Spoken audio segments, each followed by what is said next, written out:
All right, I'm using this guy as a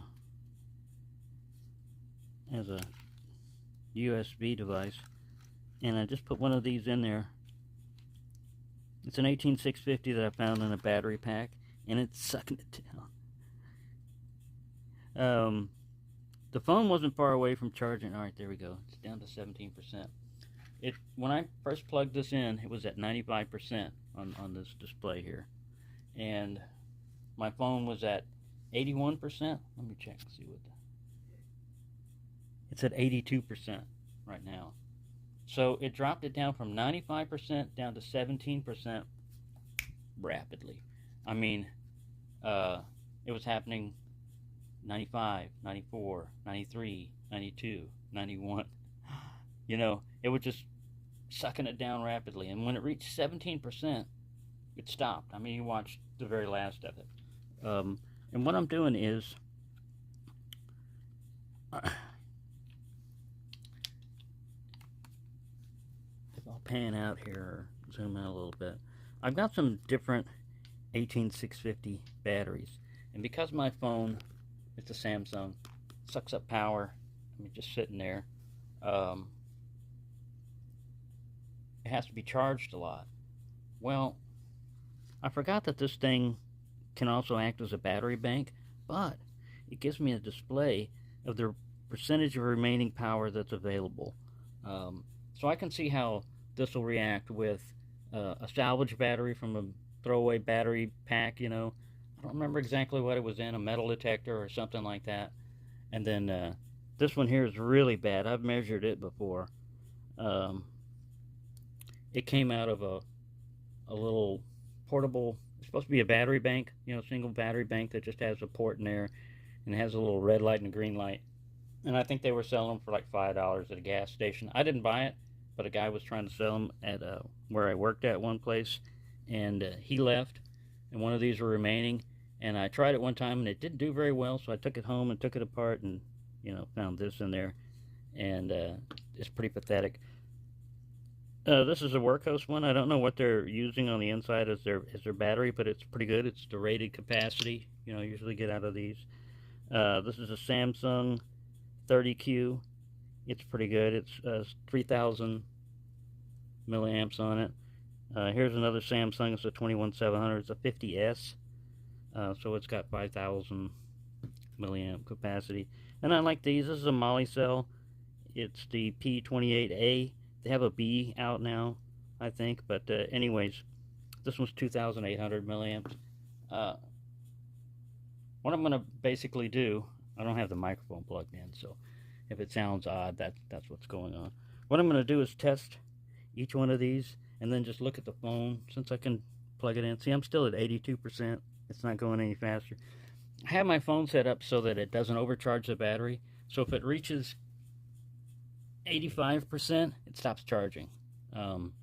Because really, lithium ion type batteries and stuff operate best at like 80% charge. And the amount of energy you need to drive it from like 80 to 100% sucks up a lot of power trying to do that. And like I said, unless you know you're going to need to use that right away, they recommend a lot of times store them at like 80% or something like that. So anyways, that's what's going on. Sorry for this long ramble, but it's just a little test I thought of.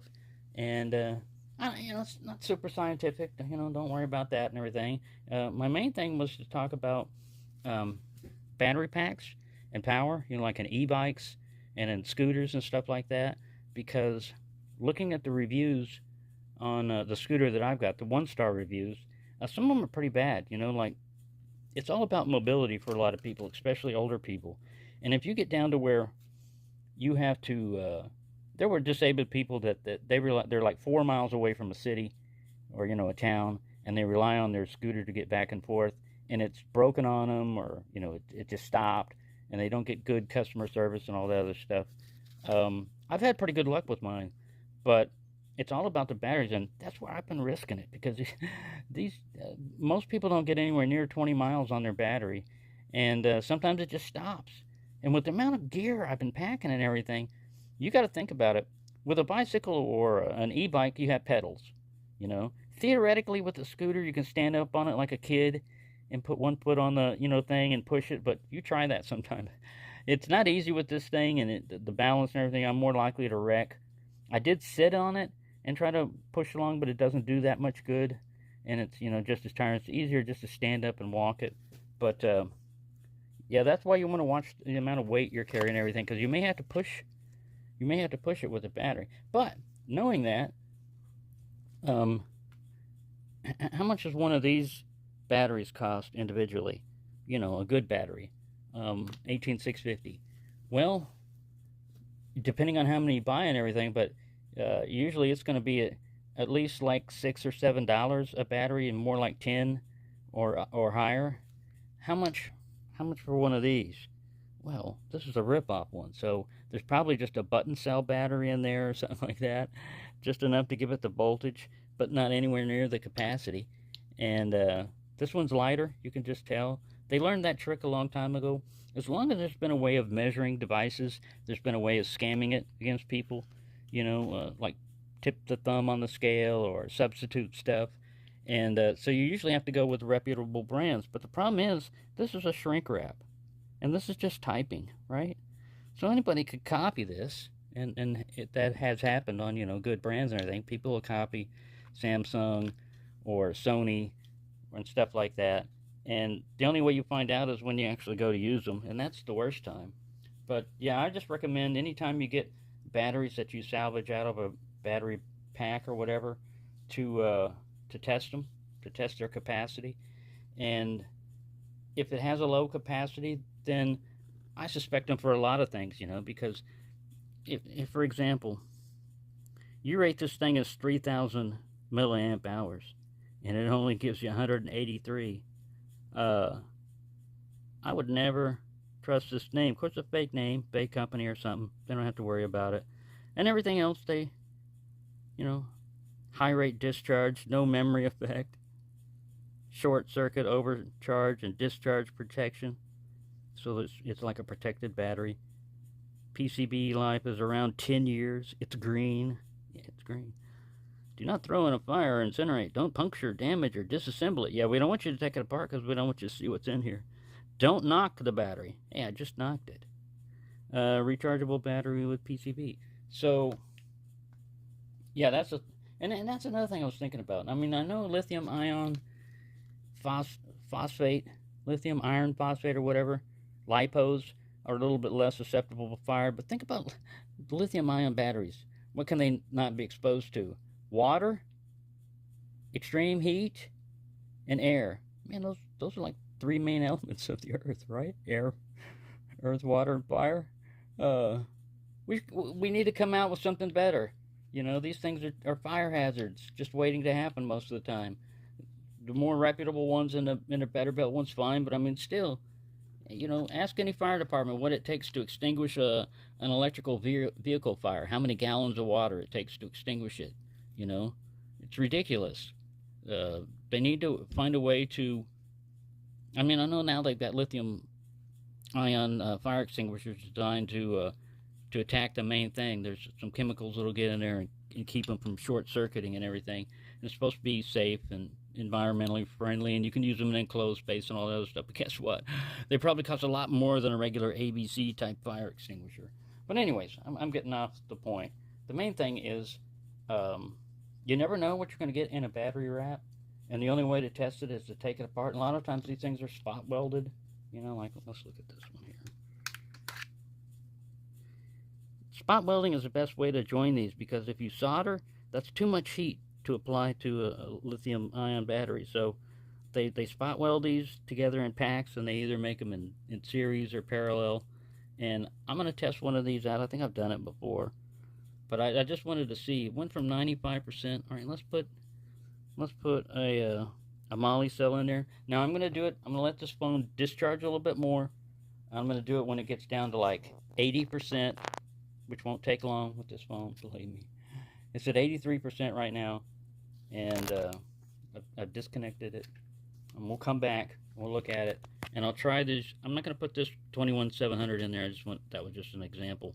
But we'll try the Samsung, the Workhorse, and then these little guys at the last, which we know will perform the worst because I've already measured these. But it's just the reading that you'll get. When it first looks at most lights and stuff like that, if they have a battery test or anything, it'll come on green with even the worst one of these until you actually try to use the energy and start to draw it, and then the thing goes nuts. But anyways, I rambled on too much. Let me shut this off, let the phone do its thing, and then we'll get back. All right, now this is one of those really El Cheapo ones.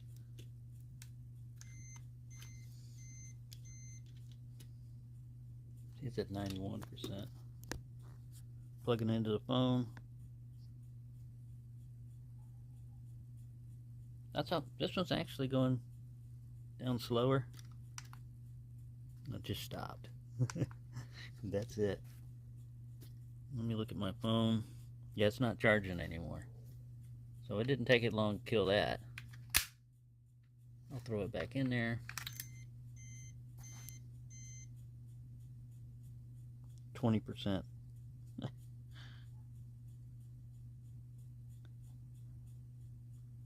So yeah, it sucks it down pretty fast. Alright, I knew that was probably going to happen. Alright, now here, let's get a molly cell. Whoa, I'll put it in backwards. Good thing it has protection for that. It's at 75%.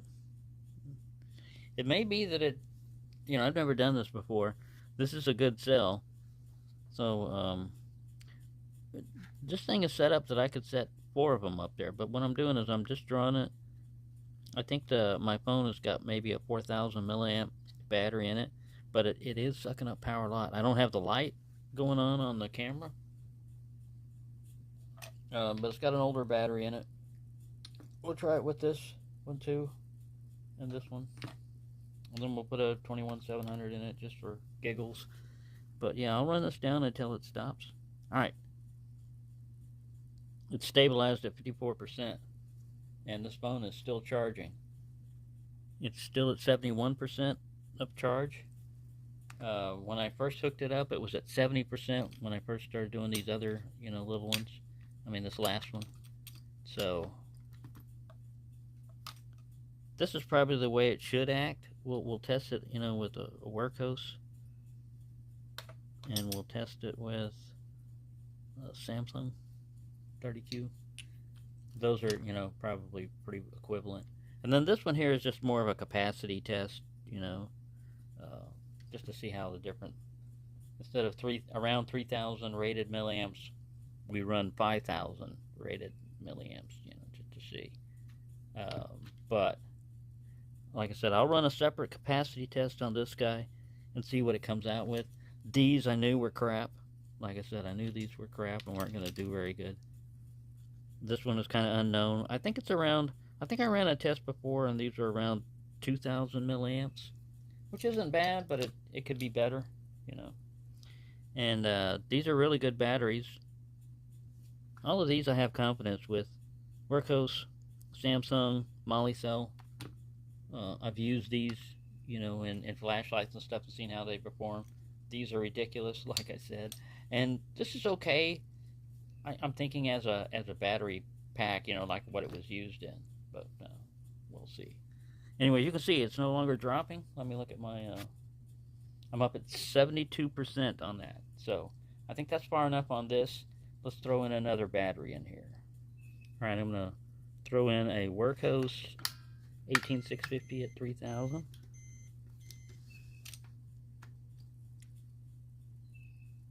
So what it's gonna do is it's probably gonna draw its capacity down until the battery can start handling the drain, and at whatever percentage that is, if it can maintain it. Let's see if it beats the 24% that we got out of the Molicel. Like I said, this is not 100% scientific or anything. It's just a rough idea of how a battery handles capacity under drain. And, I could be more scientific with it. I'll sit here and check them and see what their final voltage is and stuff like that, but what this has to say. But I think this is fairly accurate. All right. Well, this guy's got to 50% and he's holding steady. So let me look at the charge and see if we've gone up. We're still at 70. I'll stop this when it gets to 73%, which isn't I should probably go two more, like each time go 74% in case I was halfway through. But like I said, it's not 100% scientific. It's just a guesstimate here.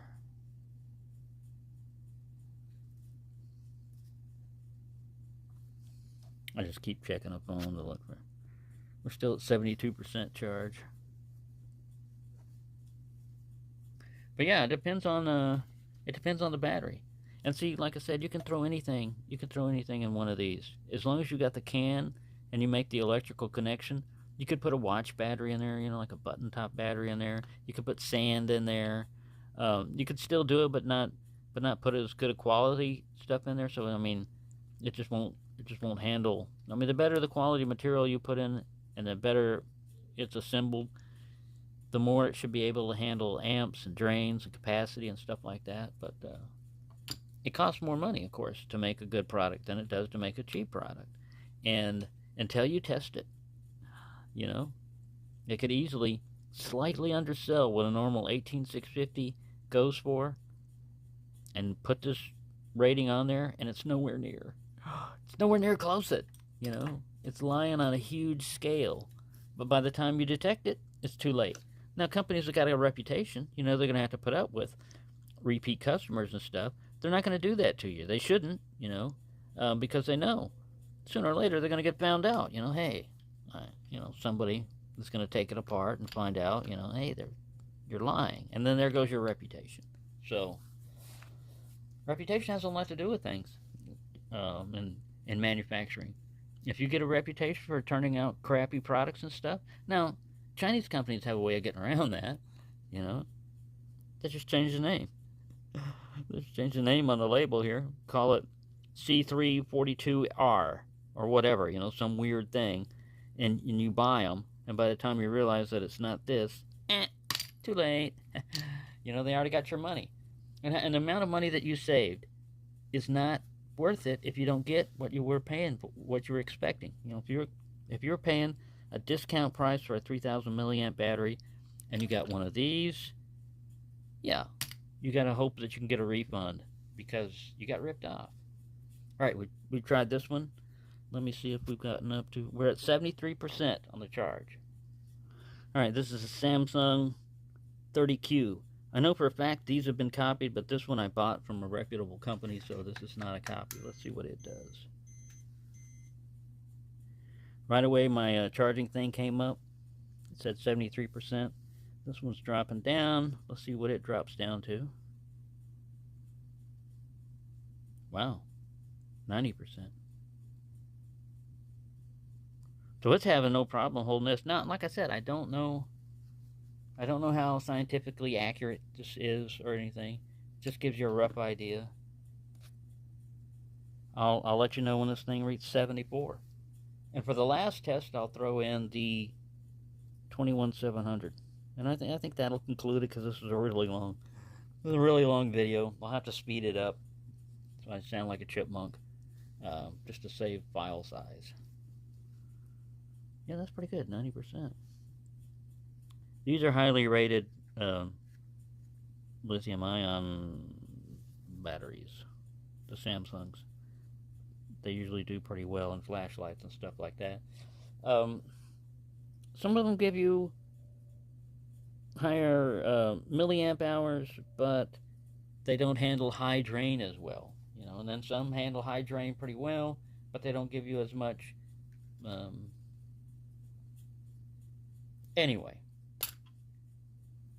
See, this one's down to 75% now. It took a long time for it to drop from. I wasn't even watching. I was yammering. Let's see if we're still at 73% on the phone charge.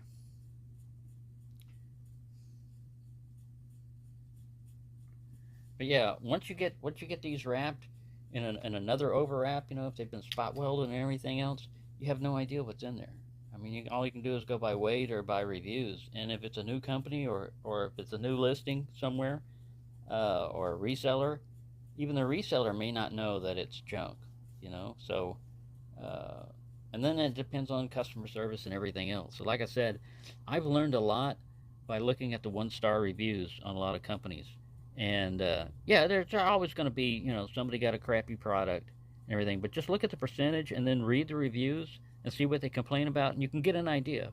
If it's an e-bike or it's an e-scooter and the main complaint is about the battery, then be prepared to replace the battery, or be ready for that. But if the main thing is on build quality, well then, overall build quality, well then there's not much you can do about that. But I mean, if you've got a good basic foundation, you can fix that. I mean, as long as you got a good frame and everything else, the customer service and everything, all that tells me is you're on your own. If it breaks, you're on your own. You got to fix it yourself. If you can't fix it yourself, then you're hosed. Let's put it that way. You're hosed. All right, let me look. We're still at 73%,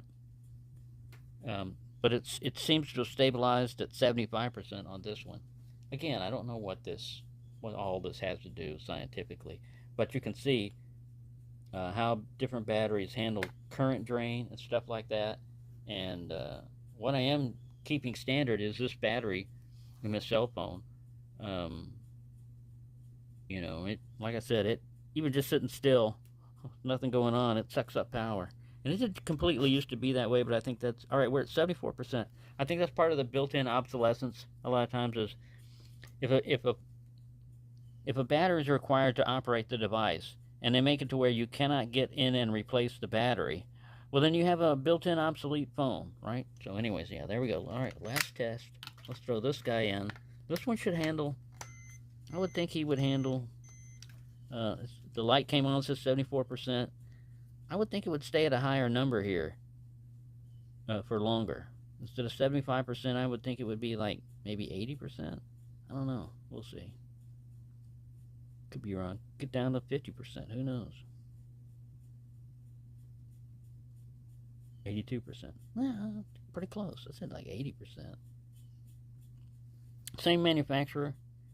A 21700 battery, so it's bigger diameter. They can put more lithium and all this other stuff in there. And we'll just leave this on long enough to I don't want to make this video longer than 30 minutes. So we're going to go from 74% to 75%. I can't see this, I have to keep messing with the phone to do it, but I mean, this is just to get you an example. If you were to build a battery pack out of 21700 batteries, then you already have more capacity, which would equal to longer run times, on the stuff. But yeah, buyer beware. Just buy from a good company, and look at the customer service also. It's fine if everything is fine, but if they have a problem with it, then what's going to happen? All right, we can look at this guy. Yeah, this is a little transmitter receiver type of thing. You can tell it was designed to last only so long because these are not rechargeable. They just piggyback some batteries in here. And this is the date, 19 August 2020. That's when that circuit board was made. And then here's a little QR code and all that. But it's one of these things where if you allow the insurance company to track your every move on your car, how fast you accelerate, all this other stuff, transmit and receive. It can transmit stuff that's going on, and it also can receive commands to do something else. So basically, you're trying to prove you're a safe driver, and they'll lower your insurance rate. So this one's been dead for a while, but there's a little, a couple of little lights here on it. And I just found it out because I'm looking for rechargeable batteries a lot of times. I don't know what I'm going to do with them. But once you get a rechargeable battery, depending on the capacity, you can use it to charge a phone. Like we're doing right now. I bet it's up to 70. No, it's still 74. 74%. When it reaches 75, I'll shut up. Alright, it just reached 75. I just hit pause on the thing. So it reached 75%. This didn't drop down any further. It'll probably keep going up to 76%, and just gradually slowly this number would go down. So, as normal, if you wanted to use this as a battery bank, put the largest size battery that you could put in here and use 4 of them. And then it'll last very well as a, individual, It's one of the things I really like about this charger is it also can be a battery bank. And it can handle whatever size battery you can throw in there, as long as it's rechargeable. It won't let you do it on NiCads. You know, it's got to be like a lithium battery. It won't let you do it on alkaline and stuff like that. But anyways, there you go. Hope you found that interesting. I don't know what it proved. But thank you for watching, and